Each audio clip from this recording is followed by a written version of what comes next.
Olá, seja bem-vindo aqui a mais um episódio do podcast Pense Diferente. Eu sou Luiz Burlamac e aqui eu trago convidados e convidadas para falar sobre suas jornadas empresariais, de empreendedorismo, de cultura, de disrupção de pensamento, ideias e muito mais sobre vida, negócios e uma nova consciência na maneira de viver.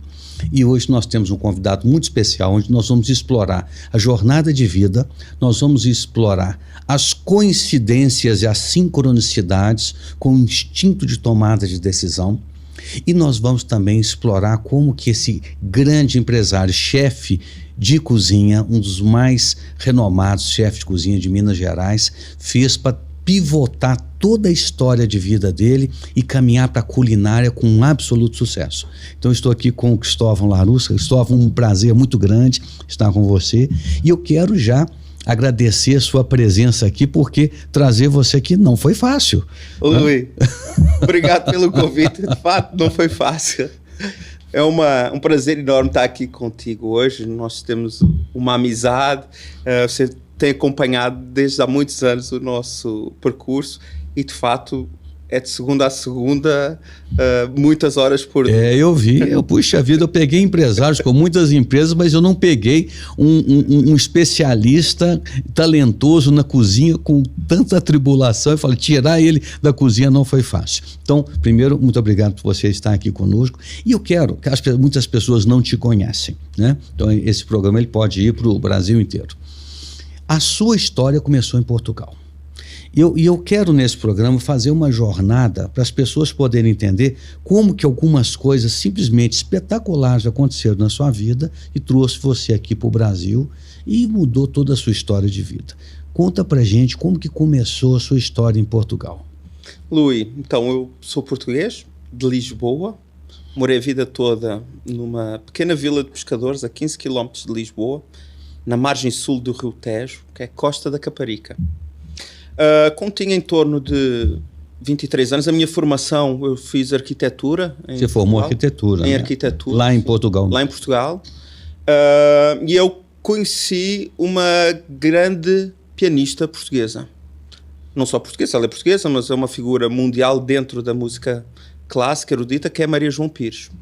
De fato, uma mulher extraordinária, com uma projeção mundial incrível. E eu conheci a Maria João, nessa ocasião tinha 23 anos, era amigo da filha dela, a Ana Pires, e a Maria João tinha um projeto de música, um projeto social muito bonito em Portugal, na região de Castelo Branco, no interior, que era um projeto de ensinar música clássica, um coral infantil para crianças de situação desfavorável no interior de Portugal. E ela tinha um grande amigo aqui no Brasil, na Bahia, o hoje pianista maestro Ricardo Castro, que tentaram montar um projeto similar ali em Salvador, para trabalhar com crianças de situação desvulnerável, para fundar uma orquestra juvenil, um coral juvenil, e a Maria João convidou-me para vir para o Brasil para fazer os projetos de arquitetura, dos investimentos que ela estava a fazer. Precisava de uma pessoa de confiança.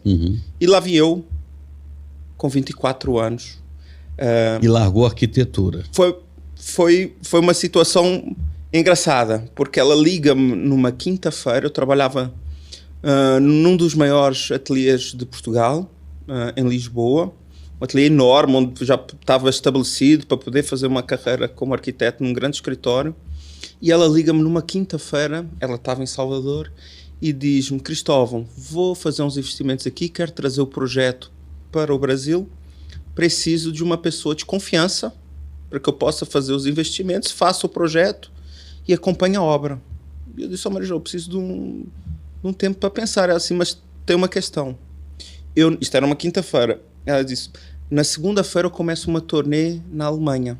Então eu preciso que você chegue aqui no sábado, para eu estar com você no sábado e no domingo, que na segunda, no domingo à noite eu vou para a Alemanha. E eu disse assim: Maria João, dê-me uns 15 minutos então para pensar. Então você não teve o racional nessa hora? Tive, mais ou menos, porque eu desliguei o telefone e eu pensei, bom, se eu for para o Brasil e as coisas não derem certo, eu volto. Talvez não tenha mais espaço no ateliê onde eu estou trabalhando, mas arrumo outro escritório.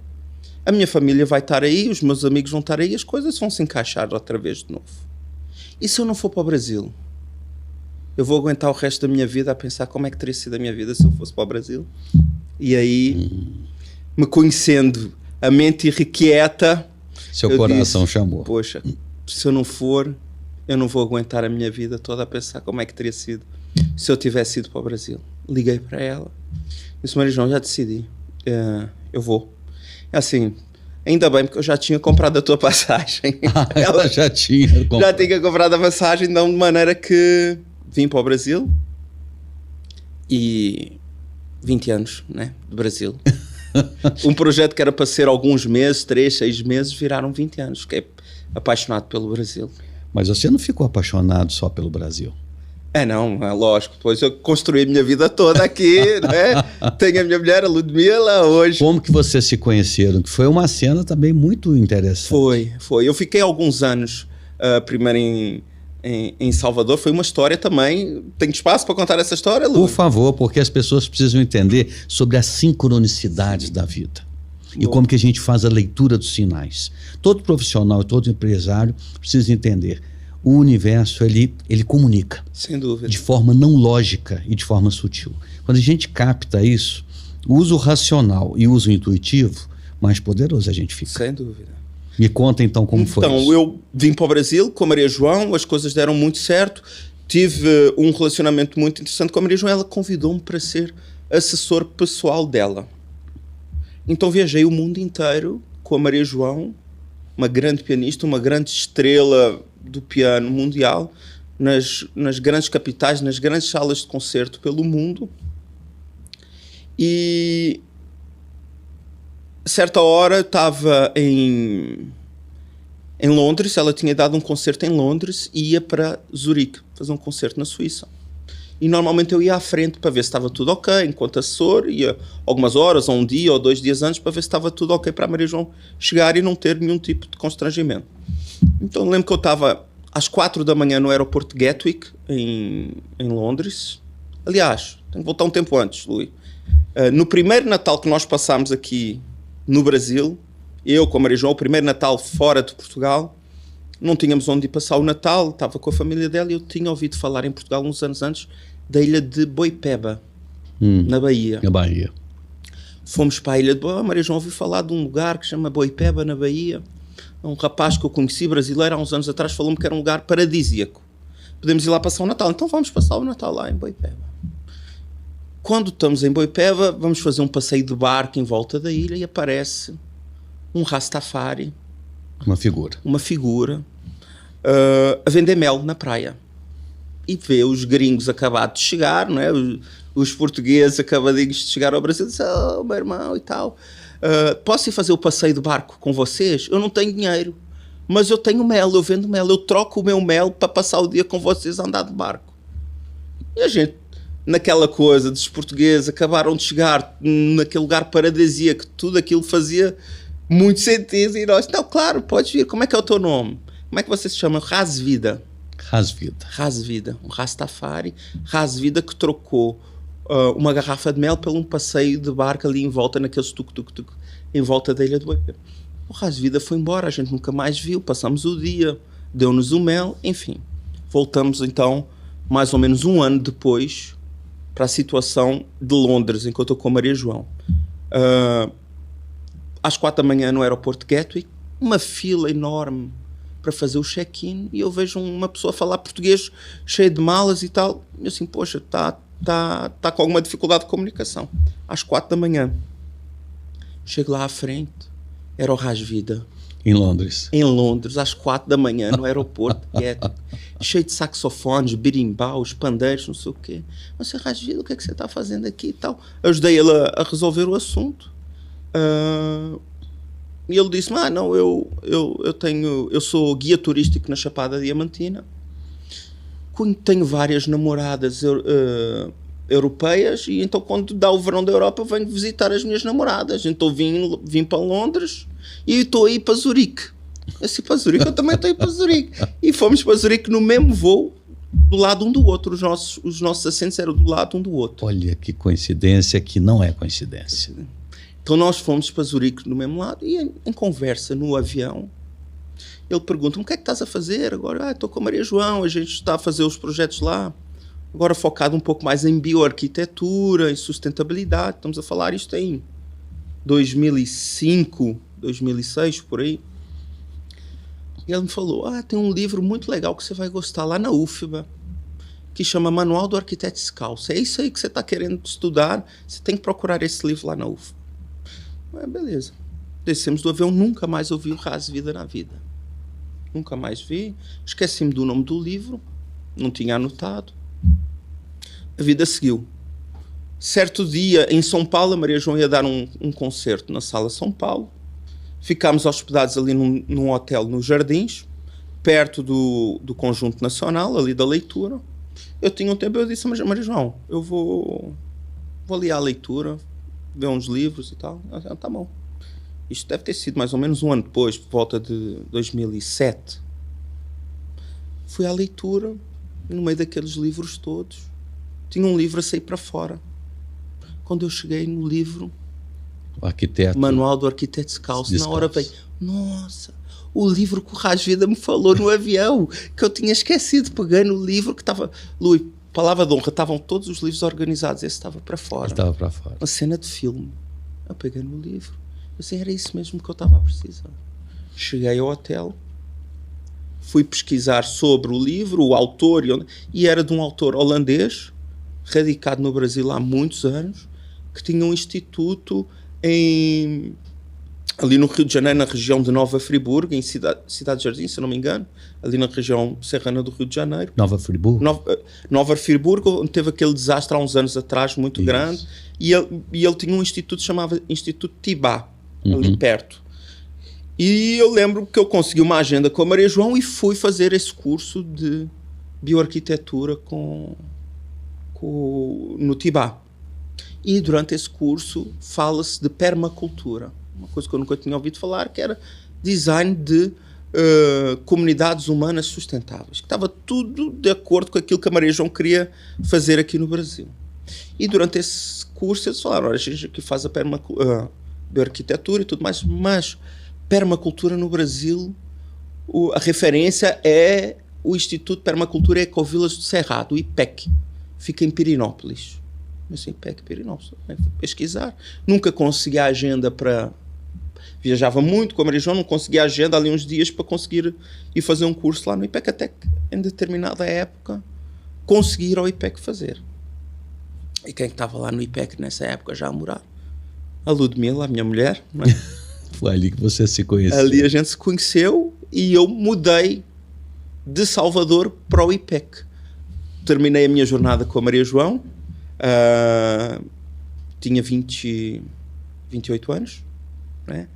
E mudei-me para o IPEC para então, por conta da Ludmila e para viver uma nova experiência ali numa ecovila. Acabei por morar ali naquela ecovila um ano. Lá em Pirinópolis? Em Pirinópolis. Em Pirinópolis. Uma cidade linda, né? Maravilhosa, uma cidade histórica também. Uma mistura de Ouro Preto com Tiradentes. Tem um relevo, não um relevo tão acidentado quanto Ouro Preto, mas também não tão plano quanto Tiradentes. Uma cidade muito bonita ali de Pirinópolis. Ou seja, o Ras Vida aproximou você da sua esposa. Exatamente. Se a gente parar para ver as sincronicidades e o tecido, né, de coincidências da vida. Né?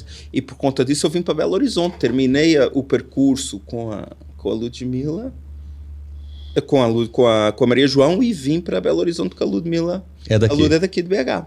Então nós ficamos um ano e meio lá e depois de lá viemos para cá. Então isso que aconteceu foi resultado de um cara, um Rastafari que trocou uma garrafa de mel por uma viagem de bar. Foi sensacional. Você vê como é que são as coisas da vida, né? Quando a gente vai olhando para trás, é tudo entrelaçado. E o que está acontecendo hoje está entrelaçando o futuro. E aí eu quero aproveitar e quando você veio para cá, como é que vocês se reorganizaram? Você foi para qual direção? Porque você foi mudando de atividade sequencialmente. Sim. Né? Eu antes de conhecer a Lud, em Salvador, a Maria João convidou-me para ter uma pousada em Vilas do Atlântico, no litoral norte de Salvador. E ali começou a minha transição da prancheta para as panelas. Porque enquanto imigrante, a gente tinha pousada com restaurante, e quando você mora fora do teu país, e no meu caso tinha literalmente um oceano no meio, não dá para você visitar a família todos os finais de semana. Nem uma vez a cada semestre. É difícil, porque você está a começar uma vida nova, trabalho, e não tem nada mais poderoso para você matar as saudades do teu país e da tua família do que você comer a comida que você comia quando você estava com sua família, com a tua família, com os teus amigos, com os teus avós. E isso levou-me para a cozinha, para fazer cozinha portuguesa. Eu já cozinhava em Portugal, mas nada profissional, aquela coisa. Em Portugal toda a gente cozinha todos os dias, muito. Então comecei a ir para a cozinha por conta da distância de Portugal, para matar essas saudades de certa forma, né? E aquilo foi crescendo e as pessoas foram dando feedback, falando, mas cozinhas bem e tal, já pensaste em montar um restaurante e tal, não sei o quê. Então a semente foi plantada ali por conta da distância, saudades, né? A questão da memória afetiva, nada mais poderoso para ativar a memória afetiva do que a comida. A comida, é verdade. Né?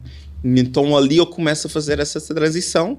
Quando vou para Pirenópolis, já estava dentro, com um pé cá e um pé lá, dentro da arquitetura e dentro da cozinha. Tenho conhecimento ali, interajo com o pessoal do movimento Slow Food Brasil, não é? Da região de Pirenópolis. E vimos para Belo Horizonte. Belo Horizonte nós temos uma grande amiga em comum, a Emília Queiroga, que morava em Casa Branca, num condomínio ali na aldeia da Cachoeira das Pedras, em Casa Branca. E em visitar a Emília, ficámos apaixonados pelo lugar onde ela morava, um lugar muito, muito bonito, não é? E mudamos para esse condomínio, na aldeia da Cachoeira das Pedras. E começa a fazer alguns jantares dentro do condomínio para condóminos, né?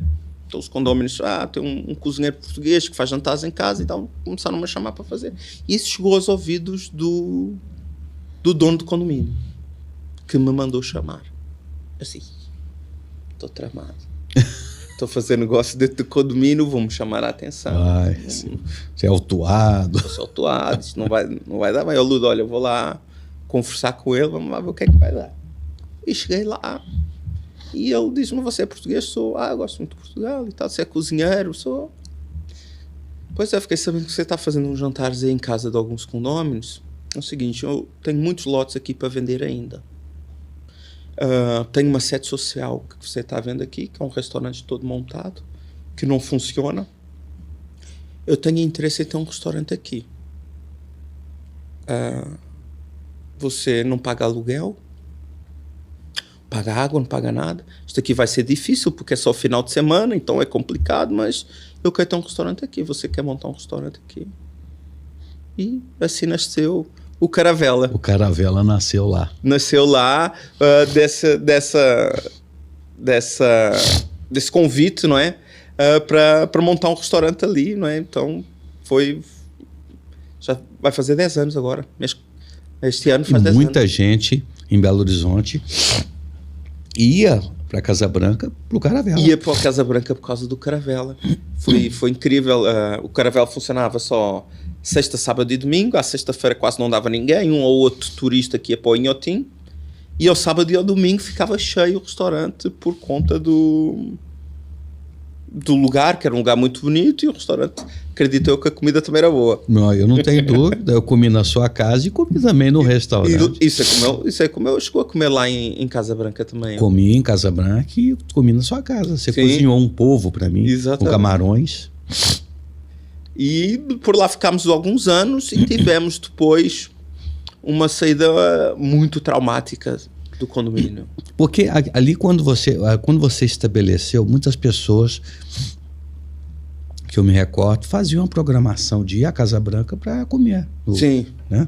Iam lá ao restaurante e aquilo acabou por crescer e tomar uma proporção que talvez o dono do condomínio não estava esperando. Aí ele não foi generoso, né, com a grandeza que você trouxe para o lugar, né?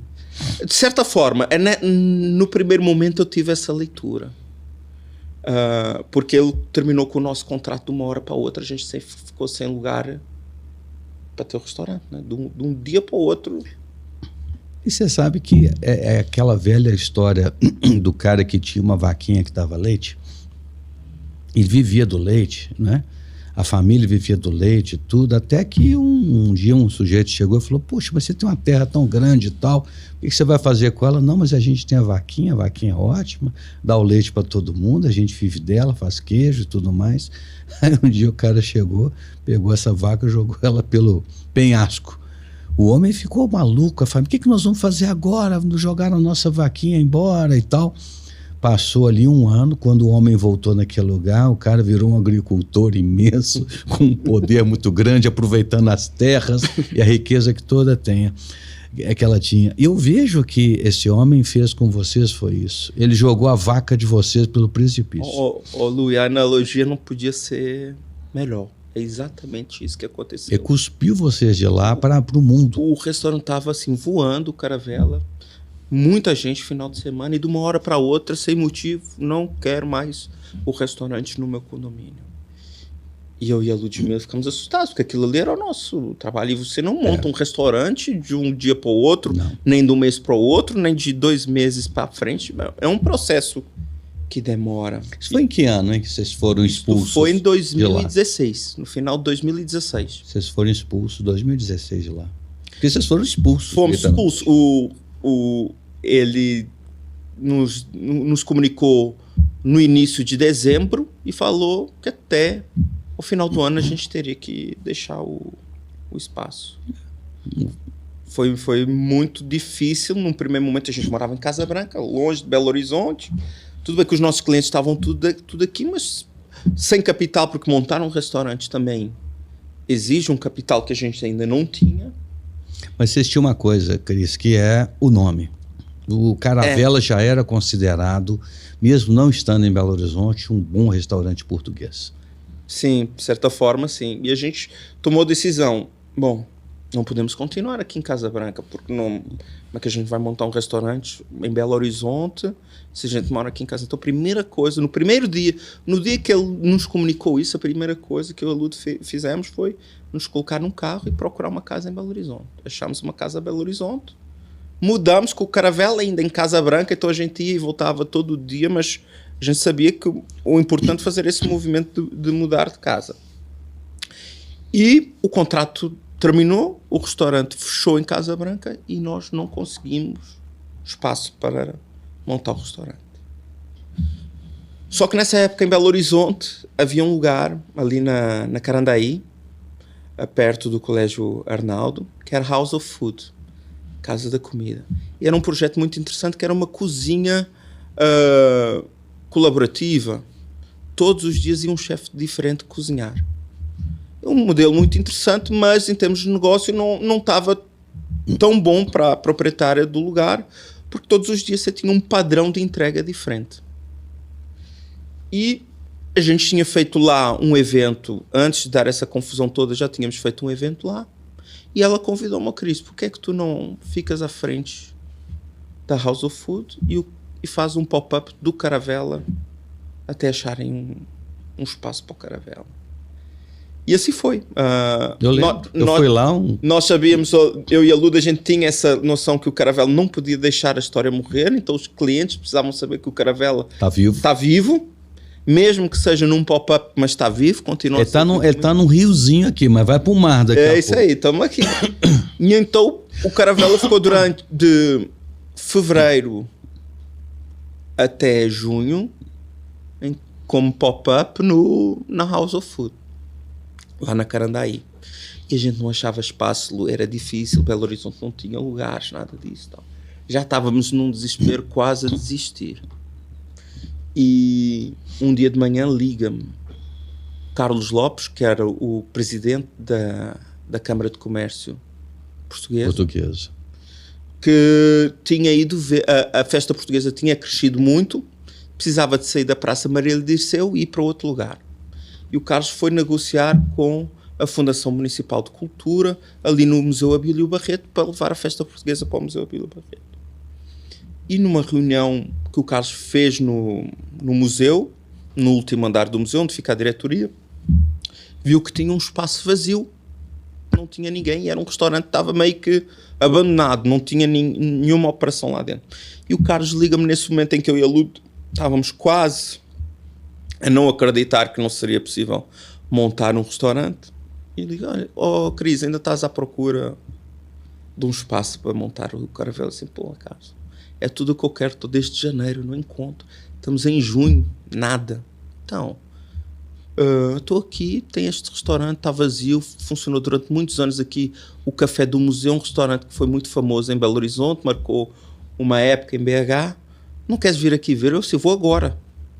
Em 20 minutos, eu estava lá no museu e não conseguia entrar dentro, porque as portas estavam fechadas, só dava para ver pelo lado de fora, as portas eram de vidro, e estava o Roger, que era o presidente da Associação dos Amigos do Museu, que era a entidade que fazia a gestão do museu na época.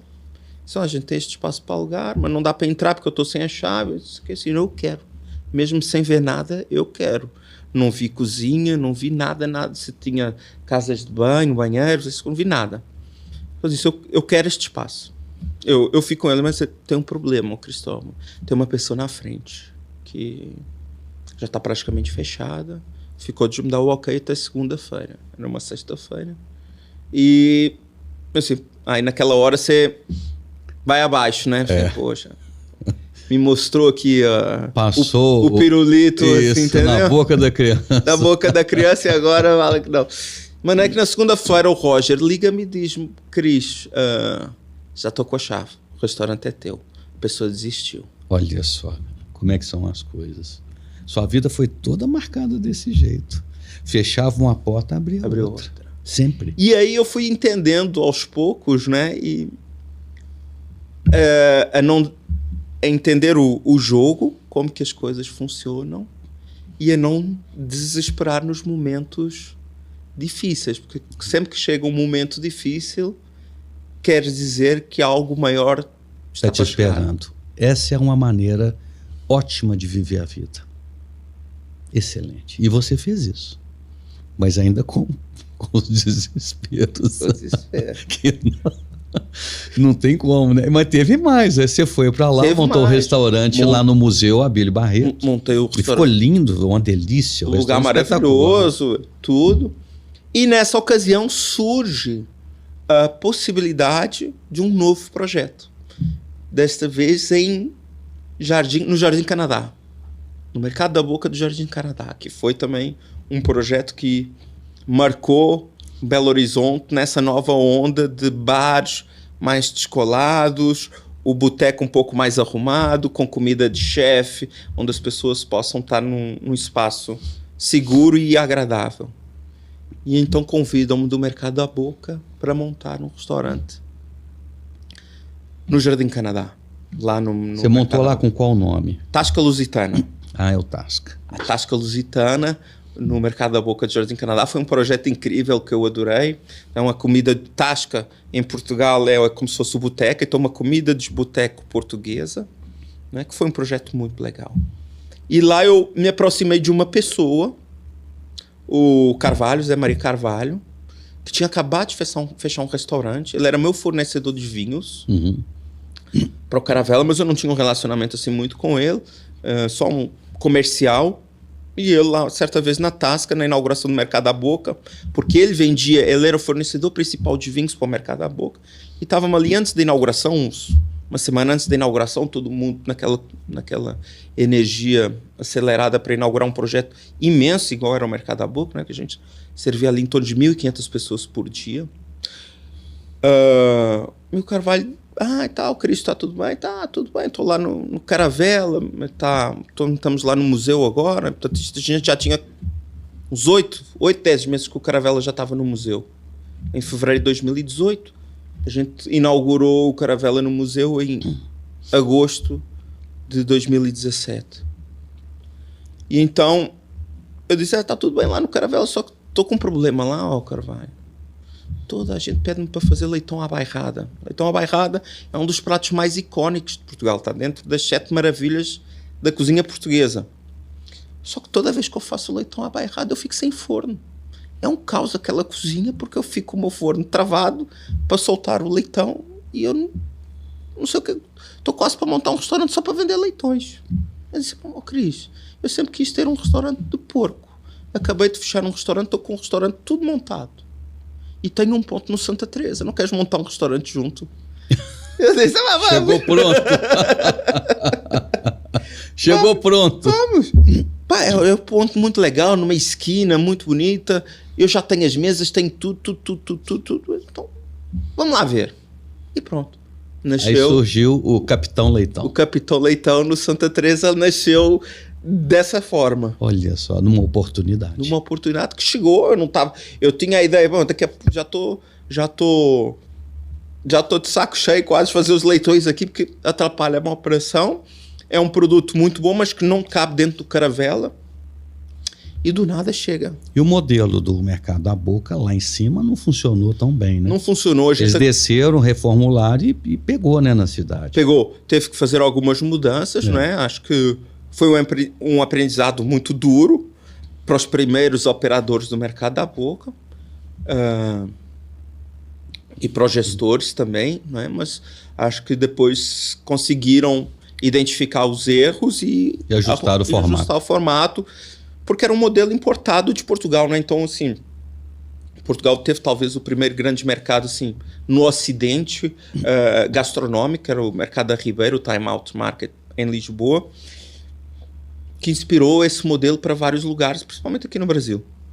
Só que não dá para você importar cultura sem... fazer os ajustes tupiniquins. Porque uma coisa é você frequentar quando você está de férias, você está disposto a passar perrengues e outra coisa é quando você está aqui em casa e você quer ir almoçar todo dia e você só quer ir com a tua família lá e você não quer... A última coisa que você quer é um perrengue. Né? E confusão. Que era o que o Mercado da Boca no Jardim Canadá oferecia um pouco disso. E foi totalmente arrumado depois. Né? Aí vocês montaram o Capitão Leitão. E o Capitão Leitão andou lá no Santa Teresa durante um bom tempo. Andou no Santa Teresa um tempo, fez um estrondo na cidade. Lu, eu nunca vi um restaurante como o Capitão Leitão em termos de fluxo. Eu lembro-me que nós éramos trucidados todos os dias, a comanda não parava de sair. Era 2 horas, 3 horas de fila de espera para entrar no Capitão Leitão. Era gente, tomava a rua toda. A gente tinha feito Era muita gente, assim, era impressionante. E fez um sucesso muito grande.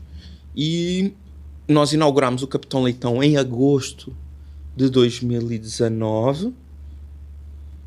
E em outubro sou procurado pelos gestores do Ponteio, que queriam que foram ao Capitão Leitão e disseram, olha, o Capitão Leitão está na boca de todo mundo aqui de Belo Horizonte, sucesso, revistas, prêmio e tudo mais.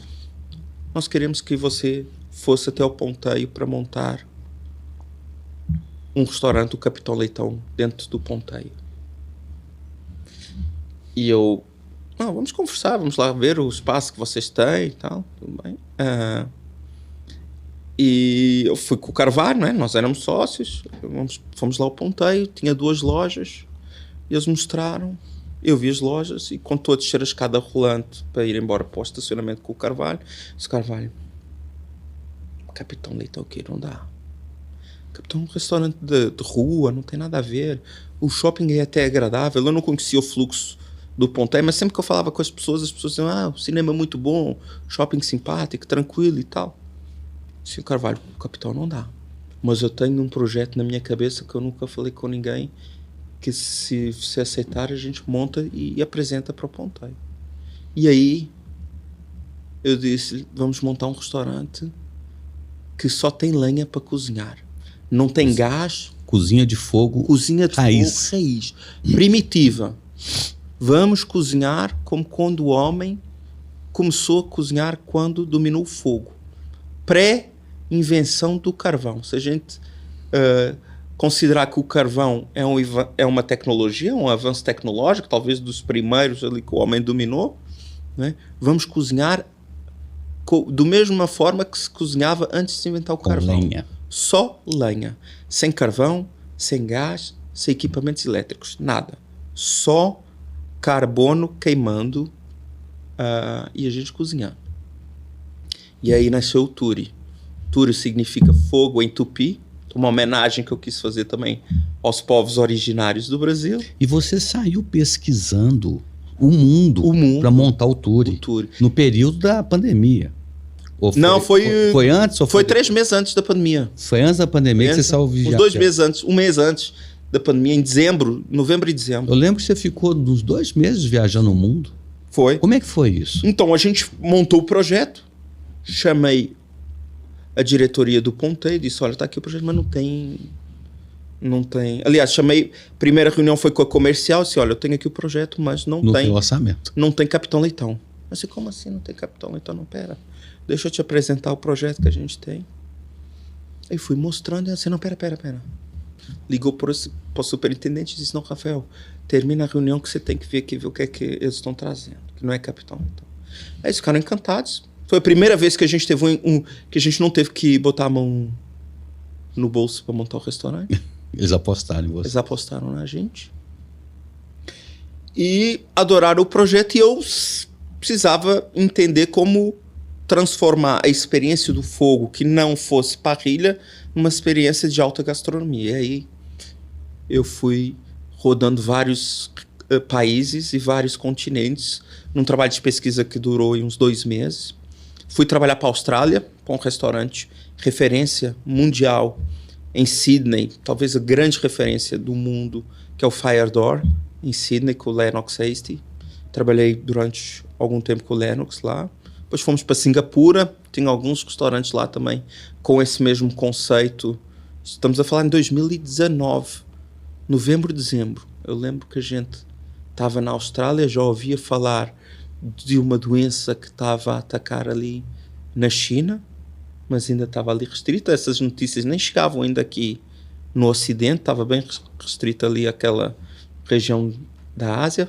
Fomos para Singapura, depois de Singapura para Inglaterra, visitar alguns restaurantes, depois para Espanha e Portugal. Então foram 5 países em 11 projetos diferentes, para um trabalho de pesquisa muito intenso para que a gente pudesse montar o Turi. Cheguei ao Brasil em janeiro. As obras do Turi começam em fevereiro.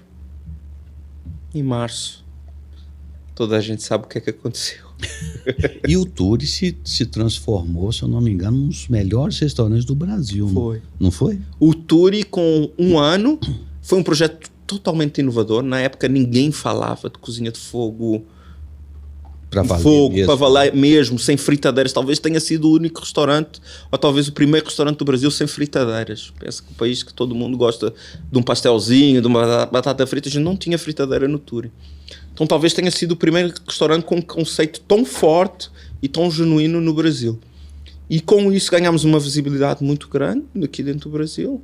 E quando a revista Exame lança os 100 melhores restaurantes do Brasil, o Turi figura entre os 100 melhores restaurantes do Brasil, sendo o único restaurante dentro de um shopping a figurar na lista dos melhores do Brasil.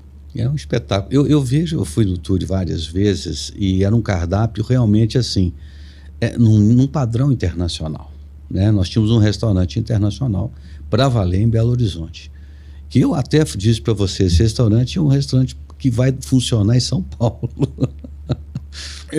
Mas eu acho que ainda vai chegar a hora de alguém falar para você, tem um restaurante aqui em São Paulo. Não, vem para cá e aí você fala, eu vou trazer o Turi de volta. Eu acredito muito nisso. E eu lembro quando eu montei o Turi, eu falei assim, vou montar um restaurante que pudesse estar em qualquer grande capital do mundo. Que pudesse estar em São Paulo, em Londres, em Nova York, em Lisboa. Esse é um restaurante de padrão internacional. Mas o Belo Horizonte não é uma cidade internacional. É isso. Não é uma cidade cosmopolita. Não é uma cidade cosmopolita. Eu moro aqui, fico em São Paulo, Rio, ando no Brasil todo. Então, o que acontece? Tem alguns restaurantes que se eles não forem por uma cidade cosmopolita, sem como dúvida. São Paulo ou Rio, mas São Paulo eu acho que ainda tem mais a cara, o restaurante não pega. Mas olha como é que as coisas são engraçadas. Esse restaurante, que ele durou um tempo, exatamente porque ele era muito mais do que o próprio local, não desmerecendo Pontei, que é um Claro. lugar extremamente agradável. Ele abriu um portal para você. Abriu de novo Me um portal. conta como foi que esse restaurante Ô, Luiz, abriu um portal incrível, com você. Incrível. Eu estava uma do tour e já estava a funcionar, já tinha ganho o prêmio, estava rodando. Um lugar um pouco não tão divulgado da cidade, não é? Mais recatado, não é? Que é o Ponteio, não é? Um shopping muito específico. E certo dia eu estava em casa e abro o meu Instagram e tinha um direct do Zé Felipe Carneiro, Que foi fundador da Vals. da Vals. Um dos fundadores, Um né, dos da fundadores. Ele, o irmão, o Tiago e o Miguel, o pai dele, né? Um super empresário jovem, né? Empreendedor jovem. Empreendedor na veia, né? Na veia, referência no Brasil, não é? Que tinha feito uma coisa incrível com a Vals, né? A primeira grande cervejaria artesanal do Brasil. E ganhou diversos Ganhou prêmios, o mundo, né? a nível mundial. Que ganhou projeção nacional depois, quando eles fazem a negociação com a Ambev. Venderam para a Ambev e ainda ficaram sócios Sim. de um pedaço ali. E eu conhecia de ouvir falar o Zé e da história da Vals, mas nunca sentamos numa mesa, nunca nos cruzamos. E eu vejo uma mensagem do Zé Felipe, assim, ué, direto do Zé Felipe, devem ter hackeado o Instagram desse maluco. Desse jeito, assim. Por que tava a mensagem do Zé Felipe aqui? Eu abri a mensagem. Cristóvão, nós não nos conhecemos. Acabei de sair do Turi. Você conseguiu montar o restaurante que eu sempre sonhei e nunca consegui fazer. Queria muito conversar com você. Eu tenho um restaurante que é a Fazenda Cervejeira. Você topa se encontrar comigo? E aí eu respondi, pô, Zé, obrigado pela mensagem e tal. Fico feliz, claro que sim. Vamos conversar. Então, no dia, isso deve ter sido numa sexta ou num sábado, no dia seguinte eu estava sentado com o Zé Na Fazenda Cervejeira. na Fazenda Cervejeira, começando uma nova etapa da minha vida e da dele. Foi incrível. Aí o Zé chama-me para assumir a cozinha da Fazenda Cervejeira. E alguns meses depois surge a ideia do Mitra, ali no Bega Outlet, e o Zé chama-me para ir com ele Pro Mitra, para abrir o Mitra. O Mitra é um restaurante espetacular, né? Espetacular, que ele criou e a cozinha é sensacional. E aí você foi como parceiro dele no Mitra e a Fazenda Cervejeira foi vamos dizer, o embrião do relacionamento. Exatamente. Né? Tudo começa no Turi, não é? Foi. E foi de novo um acaso, porque eles eram para ter ido no Hokkaido, né, que é um restaurante japonês muito tradicional de Belo Horizonte. Que é de um amigo meu, Ricardo, que é um restaurante espetacular. Espetacular, o Hokkaido, referência em Belo Horizonte. O Hokkaido está no Pontei há 20 anos, sei lá. Desde a inauguração. Desde o início. Talvez seja a única loja que está lá desde o início. E funciona. Viu? Funciona, assim, é tradição. E parece que eles iam pro Hokkaido e a Júlia, a mulher do Zé, disse, olha, abriu esse restaurante novo, vamos experimentar esse restaurante novo. E daí, então, surge isso tudo, né? Vamos para a Fazenda, dá super certo na Fazenda, e aí pro Mitra, e o Mitra, de fato, é um restaurante que está a fazer agora 6 meses, incrível, que está também a marcar uma época... É um restaurante diferenciado. Diferente, né? Totalmente diferenciado. Agora, nesse meio do caminho, aconteceram coisas que a gente não falou aqui. Você acabou saindo tirou o Caravela do Museu Abílio Barreto e foi para um shopping de ponta na cidade. Como é que foi esse processo? Então... Essa foi outra loucura que você fez. Foi outra loucura. Totalmente contra todos os conselhos que eu recebi. Certa vez eu sou procurado. Então o Caravela já estava consolidado no museu. Tínhamos o Capitão Leitão super consolidado no Santa Teresa. E o Turi já era uma realidade e já tinha ganho o prêmio nacional, né? Na lista da Exame. Sou procurado pela comercial da Multiplan, que vem com o diretor comercial da Multiplan, o Vinícius, que fica na base, né, no Rio de Janeiro. Fica no Rio. Lá na Barra, para uma reunião comigo no Turi. Me pergunta, por que você montou o Turi aqui? Por que você não falou com a gente? Vocês não me procuraram. Quem me procurou foi o Pontaio, então eu tô aqui. Mas a gente queria conversar com você para abrir um outro restaurante com a gente. O Diamond vai fazer uma expansão, que tá a ficar pronta agora, não é? A finalização do Diamond, né? Tem algumas movimentações aí que a gente deve comprar o resto do shopping do outro proprietário. Vamos investir bastante no shopping e queremos restaurante de excelência, de gastronomia. Ali cabe. No Diamond. Que nós já temos em São Paulo, já temos no Rio de Janeiro, em Brasília, nós queremos trazer alta gastronomia para dentro do shopping, porque tem uma parcela de clientes que não frequentam praça da alimentação, mas que vão para o shopping e que querem continuar consumindo e fazer refeição ali. E eu lembro que eu disse, olha, fizemos o almoço todo e tal, eu disse, olha, eu tô muito bem onde eu tô. Eu não monto mais restaurantes assim. Eu não monto restaurantes novos em Belo Horizonte. Aí eles deram aquela desanimada. Mas eu posso mudar de CEP. Pode sair lá do museu e ir para lá. Isso. Se vocês quiserem, eu posso mudar. Se a gente negociar, eu mudo para... A gente tira a caravela do Museu Abílio Barreto e leva para esse projeto novo. Eles animaram. Eu disse, mostraram o projeto e eu disse, só tem uma questão. Eu não acredito no projeto do Caravela num shopping sem ter luz natural, sem janelas. E aí aquilo sobe para a direção da Multiplan como uma exigência da minha parte. Se eles quisessem que o Caravela fosse para ali, teria que ter a fachada toda de vidro como eu tinha no museu. E a Multiplan resolve assumir, alterar o projeto arquitetônico do shopping, do Diamond, por conta de uma exigência que por sinal ficou lindíssimo. Depois de inaugurar, tirar os tapumes, o Vinícius disse, porra, Cris, que bom que você insistiu para abrir isso tudo de janela, não é? Porque deu uma outra vida ao shopping. Deu outra. Ali ficou um espetáculo. Então fomos para o shopping também com o investimento da Multiplan. Então, né, de novo... Facilitou a transição. Facilitou a transição. Contra tudo e contra todos que me falavam para não ir, porque é difícil, porque a gastronomia no shopping em Belo Horizonte que não vai, não sei o quê. Eu acreditei e fomos e montámos lá o Caravela e graças a Deus está... Nesse período todo, o Capitão Leitão você fechou. O que levou você a fechar o Capitão Leitão lá no Santa Teresa, sendo que é um bar, né? É um conceito de restaurante, bar. É, né? De um boteco mais arrumado. O que é delicioso. O que aconteceu? Lui, o Capitão estava fantástico, maravilhoso, até o retorno da pandemia. Mudou muito, infelizmente, o dia a dia do bairro. Né? E com isso afastou muitos clientes. Né? Um descaso com as pessoas em situação de rua, que acabaram por ocupar de uma forma completamente desordenada as calçadas do bairro, e isso acabou afetando o negócio.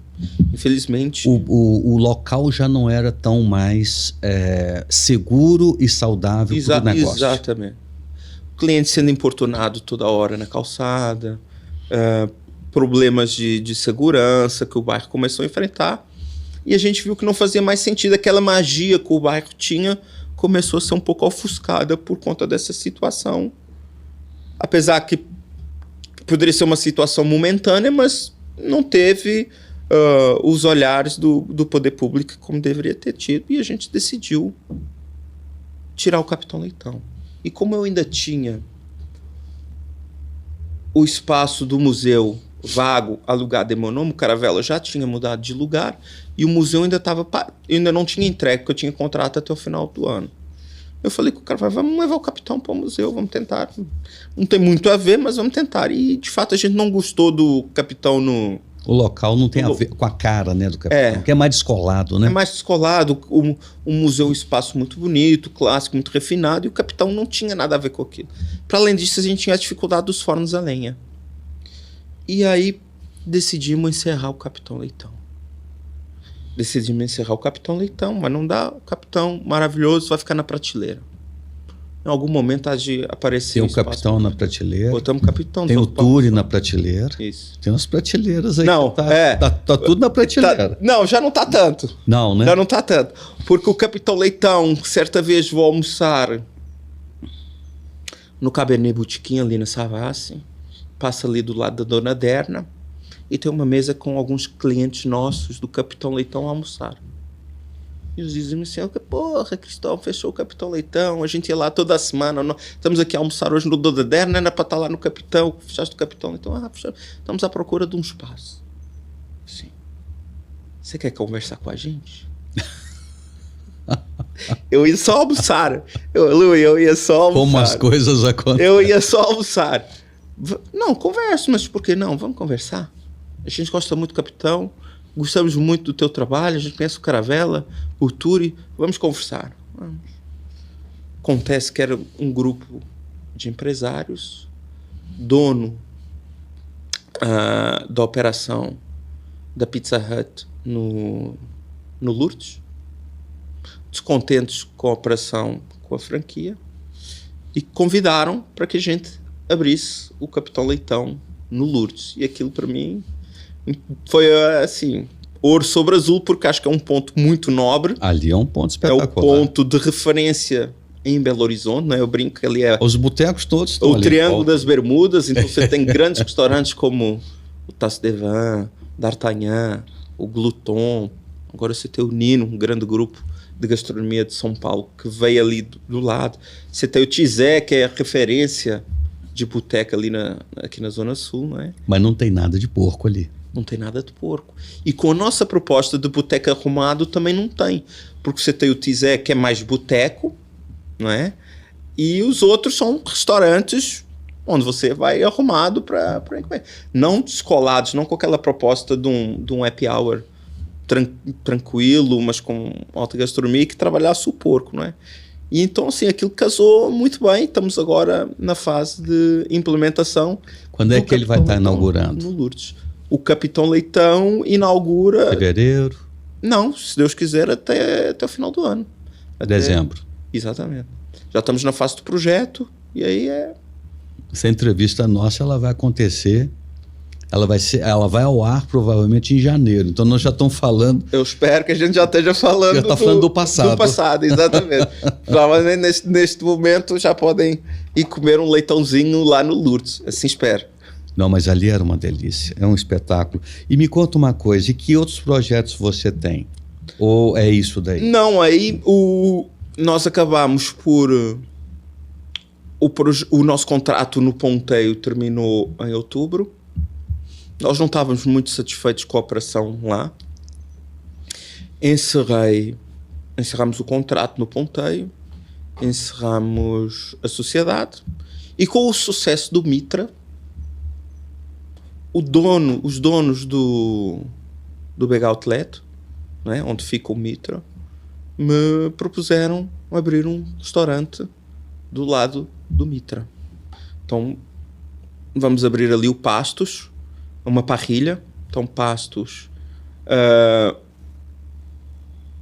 tem um significado muito interessante, porque antigamente, em Portugal Antigo e no Brasil, no início do Brasil, ninguém ia comer a restaurantes, não havia restaurantes. Haviam hospedarias, estalagens, onde os viajantes podiam comer nesses lugares. Esses lugares se chamavam casas de pasto. Casa de pasto. Porque, em latim, pasto com U significa alimento. Tanto quando você vai num restaurante italiano, o que é que você come antes de vir a refeição? Os antepastos. O antepasto. Antes do alimento. Antes do alimento. Refeição. Olha que interessante. E por isso que o pasto do boi se chama pasto. É o alimento. É o alimento do boi.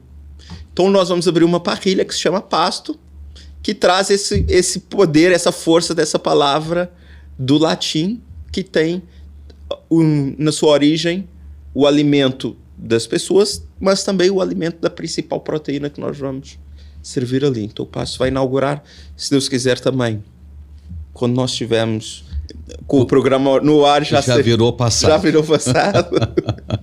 Uma parrilha com cortes e com espaço mais voltado para famílias, então um espaço muito agradável, com uma área externa muito grande, onde as pessoas possam ir com crianças, famílias, ali do lado do Mitra.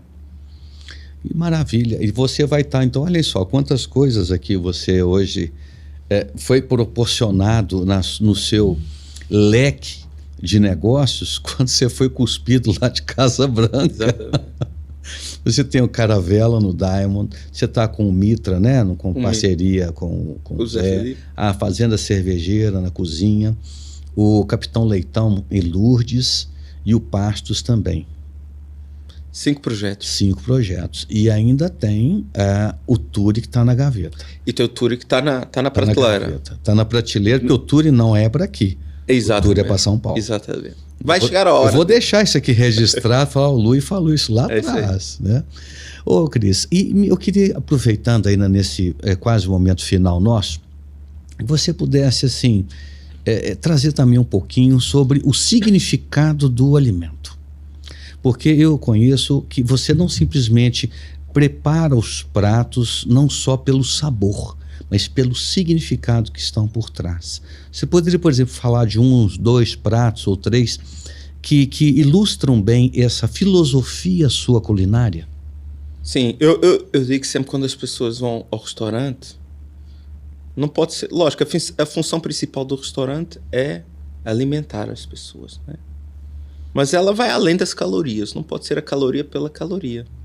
Tem que ter um significado por trás, porque senão seriam todos os restaurantes iguais, né? Então, qual a experiência, qual a mensagem que a gente quer passar? E tem sempre uma grande preocupação que vem comigo desde os tempos que eu morei na Ecovila, lá em 2008, com a origem do produto, né?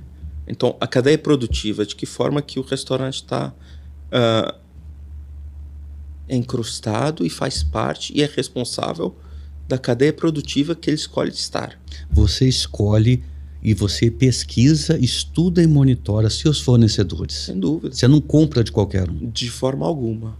Inclusive, por exemplo, nós no Caravela, eu fui para a Amazônia.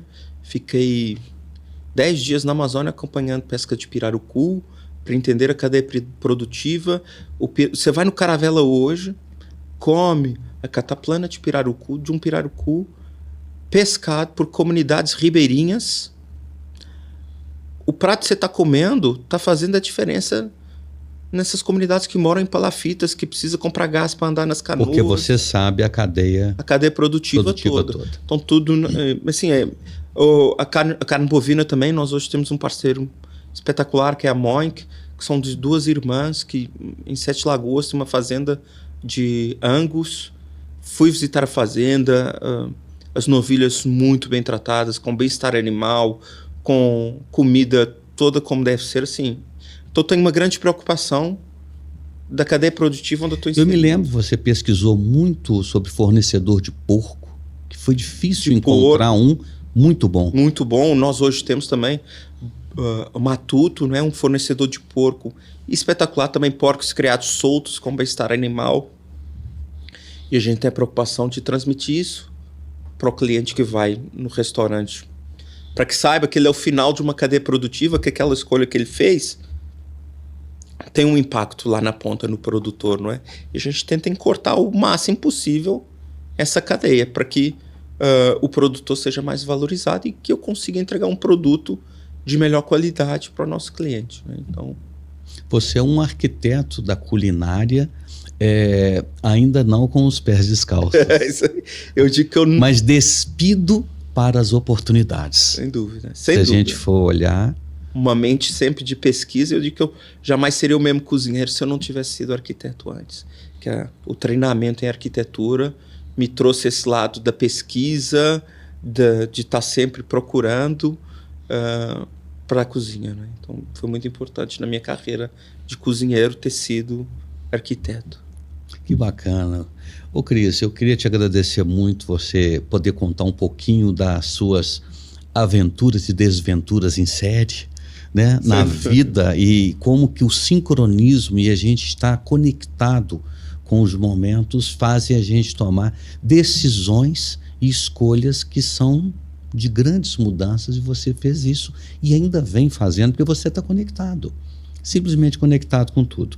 Se você fosse dar um conselho para outros empresários sobre essa questão de sincronicidade e conexão e propósito, o que você diria para os empresários que muitas vezes querem ter o seu sucesso, né? Querem cada vez mais que os seus negócios avancem?